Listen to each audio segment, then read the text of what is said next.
नमस्कार दोस्तों, कथा कहानी संग्रह में आज मैं अकबर और बीरबल की कहानी कहूँगा। अकबर बीरबल की कहानी। एक बार बादशाह अकबर ने ऐलान किया कि जो भी मेरे सवालों का सही जवाब दे देगा उसे भारी इनाम दिया जाएगा। सवाल कुछ इस प्रकार थे। पहला सवाल, ऐसा क्या है जो आज भी है और कल भी रहेगा? दूसरा सवाल, ऐसा क्या है जो आज भी नहीं है और कल भी नहीं होगा? तीसरा सवाल, ऐसा क्या है जो आज तो है लेकिन कल नहीं होगा? किसी को चतुराई भरे इन तीनों सवालों का जवाब नहीं सूझ रहा था।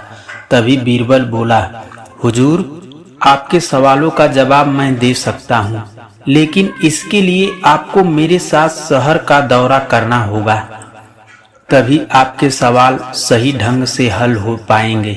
अकबर और बीरबल ने भेष बदला और सूफियों का कपड़ा पहनकर निकल पड़े। कुछ ही देर बाद वे बाजार में खड़े हो गए। फिर दोनों एक दुकान में चले गए।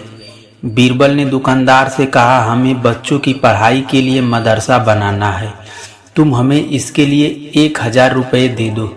जब दुकानदार ने अपने मुनीम से कहा कि इन्हें 1000 रुपये दे दे, तो बीरबल बोला, जब मैं तुमसे रुपए ले रहा हूँगा तो तुम्हारे सिर पर जूता मारूंगा। हर 1 रुपये के पीछे 1 जूता पड़ेगा। बोलो तैयार हो? यह सुनते ही दुकानदार के नौकर का पारा चढ़ गया और वह बीरबल के साथ हाथ दो हाथ कर लिए। लेकिन दुकानदार ने नौकर को शांत करते हुए कहा, मैं तैयार हूँ, लेकिन मेरी एक शर्त है। मुझे विश्वास दिलाना होगा कि मेरा पैसा किसी नेक काम पर खर्च होगा। ऐसा कहते हुए दुकानदार ने सिर झुका दिया और बीरबल से बोला, जूता मारना शुरू करे।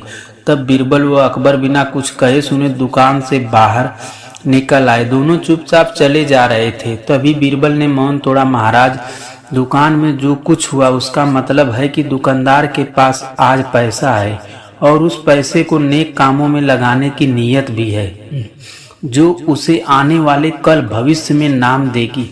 इसका एक मतलब यह भी है कि अपने नेक कामों में वह जन्नत में अपनी जगह पक्की कर लेगा। आप इसे यूं भी कह सकते हैं कि कुछ उसके पास आज है, कल भी उसके साथ होगा और आपके पहले सवाल का जवाब है। फिर वे चलते हुए एक भिखारी के पास पहुंचे। उन्होंने देखा कि एक आदमी उसे कुछ खाने को दे रहा है और वह खाने का सामान उस भिखारी की जरूरत से कहीं ज्यादा है। तब बीरबल उस भिखारी से बोला, हम भूखे हैं, कुछ हमें भी दे दो खाने को। यह सुनकर भिखारी बरस पड़ा, भागो यहाँ से, जाने कहाँ से आ जाते हैं मांगने।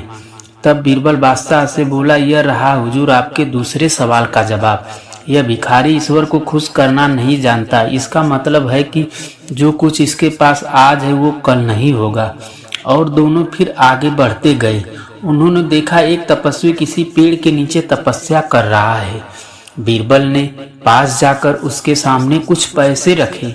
तब वह तपस्वी बोला, इसे हटाओ यहाँ से, मेरे लिए यह बेईमानी से पाया गया पैसा है, ऐसा पैसा मुझे नहीं चाहिए। अब बीरबल बोला, हुजूर, इसका मतलब यह हुआ कि अभी तो नहीं है लेकिन बाद में हो सकता है।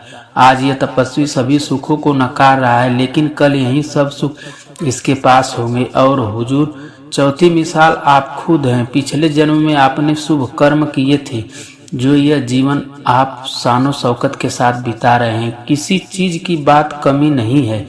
यदि आपने इसी तरह ईमानदारी और न्यायप्रियता से राज करना जारी रखे तो कोई कारण नहीं है कि यह सब कुछ कल भी आपके पास न हो। लेकिन यह न भूले कि यदि आप राह भटक गए तो कुछ साथ नहीं रहेगा। अपने सवालों के बुद्धिमत्ता चतुराई भरे जवाब सुनकर बादशाह अकबर बेहद खुश हुए और बीरबल को बहुत सारा इनाम भी दिए। धन्यवाद दोस्तों। मेरे चैनल को लाइक और सब्सक्राइब जरूर करिएगा।